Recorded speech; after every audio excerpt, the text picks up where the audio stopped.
I'm on the couch with Vicky Maguire, ECD of Grey London.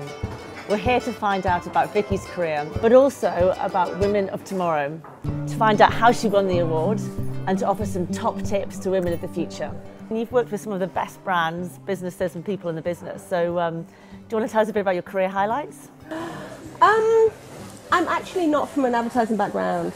I studied fashion and I got to fashion college and realised I couldn't draw. So I left college and I went to work. I'm London's worst fashion designer. I went to work for loads of really good people and I've been fired by the best. I've been fired by Westwood, I've been fired by Paul Smith, I've been fired by Ted Baker, I've been fired by Next, I've been fired by French Connection. So I'm quite used to failing, which I think has stood me in good stead because I'm not afraid of anything now. I know that I will always be able to kind of pick something up and look after myself. And it was by chance. I was working for a company who shared office space with an agency called HHCL.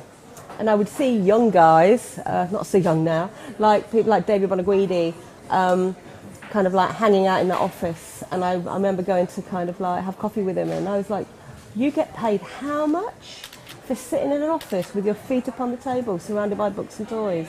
And I was like, okay, I want a bit of that. And so I just basically blagged my way into agencies as a kind of like almost as a paid apprentice and just kind of took it from there. So those knockbacks, I mean, so many people, when they get knocked back, that's it. They kind of look at the easy option out. What made you kind of fight on? Because I think sometimes women don't have that fight or that confidence to fight. What do you think made you keep fighting? Do you know what? I think women are more resilient, to be perfectly honest, than men.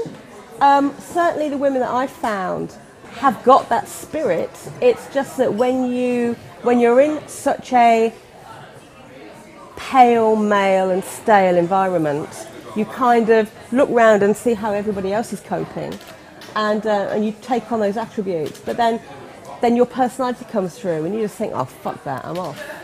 There will always be another job. There will always be somewhere that you fit in better. But you're an entrepreneur as well, aren't you? I mean, you've got your own business as well as doing this job. I mean, how do you juggle the two? But also, do you think that commercialisation has made you better in your work? Do you know what? I don't know. I'm a big believer. I don't believe in age. Yeah. I believe in energy. Yeah. Right, and it's all about, we've got kids kicking around here who I genuinely have knickers older.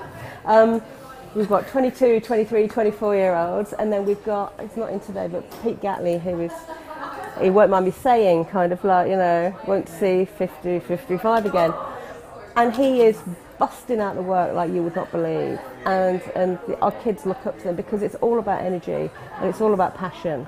I've got a little shop on Columbia Road and it opens on Sunday for the flower market. And people go, oh my God, but that means you can work 6 or 7 days a week. And it's not, it's a different energy. It's great. I mean, combining that too and having to juggle. I'm a working mum, so I'm a single working mum, so I have to juggle bringing up 2 children and running 2 businesses. So it's the same. But actually, if you can multitask, it's a different mindset that you go into when you're doing both. And I think you can learn from both. It's time management and it's energy management. Yeah. Sometimes when you think you are exhausted, you can do a 20-hour day here on a pitch. You go home and you flop on the sofa and you think, I'm exhausted. You turn on the TV or you put something on and something just engages you and engrosses you and you are back on the edge of your seat again and you are watching and something else kicks in and then you have to write. And it's all about, it's more about energy for me. Yeah. So I read that only 3% of creative directors are female. Yeah, it's 11% now, but it's still taking the piss.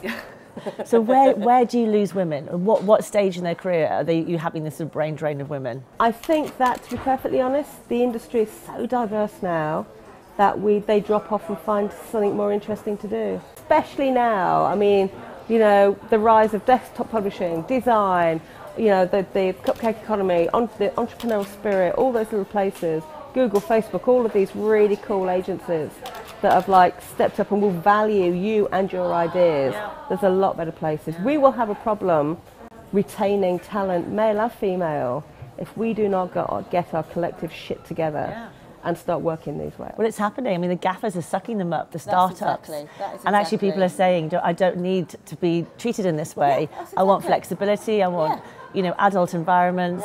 And to be treated on par. Yes, we do different work, but actually respect my point of view. And for, you know, and for the first time for a long time, we don't have to take it because there are better places that we can go.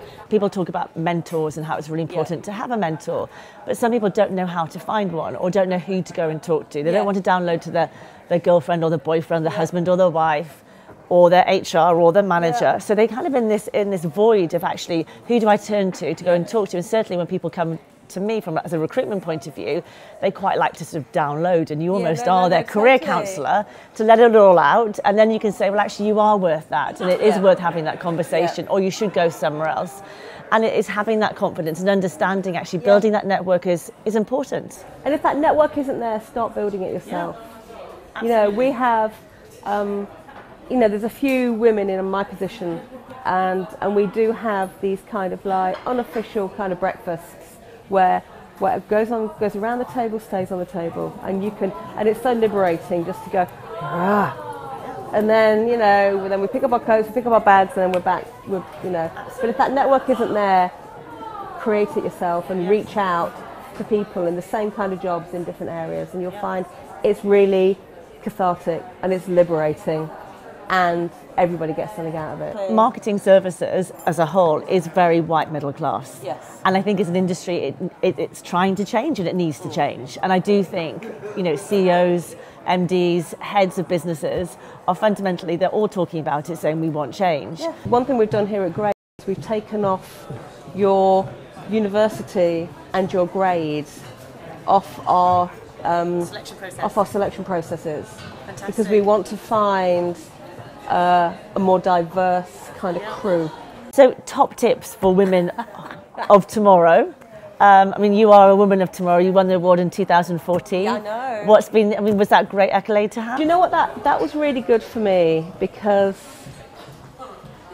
it made me visible. Yeah. And I think that just getting on more people's radar makes you a lot more viable, hireable, and it gives you that confidence. It gives you the confidence to say yes, and it gives you the confidence to say no. And do you think it's also given other women confidence? So, you know, I often hear women like to be able to look up to other women as a role model of who they want to be like and aspire to be like. And the fact that you've got that top job, actually I can also get that top job. Do you know what it is? It's one of those things. It was a really interesting year. My girls that kind of like, you know, that came, that were kind of with me, were very. Everybody was quite surprised, or that they thought that we would be aloof and we'd be, you know, and a kind of like princessy. Yes. And we're not. We're really nice and approachable. And it was like, oh yeah, I saw you at such and such, and then suddenly, all those barriers broke down. Yeah. So, what would be your top tip or bit of advice to women who are looking to get into advertising? You know, it's known as a hard industry to crack and to make a noise and to get into it. How should they be seen and how should they approach it? I think there's a few things. Don't be afraid to fail. Or don't be afraid to be fair. If somewhere isn't right, feel it out. And you can feel it when you're in the wrong place. Yeah. Just go, you know what, fuck it. Even if I haven't got a job to go to, this place isn't right for me. I'm going to get out for my sanity and I'm going to go find somewhere else. Don't be afraid to move around. Don't be afraid to talk to the men and women in places that you feel are more like you. Don't be afraid to reach out. Don't be afraid to ask for advice. Don't be afraid to phone somebody up or drop them an email and just go, look, I'll buy you a coffee. I've had so many coffees. I'm like, you know, addicted to caffeine. You know, it's always nice to talk to somebody. It's always nice to go out of the agency and just have a half an hour with somebody that you don't know that can benefit from kind of your experience or can give you some tips. So don't be afraid. Great. Well, thank you so much indeed. I've loved speaking with you.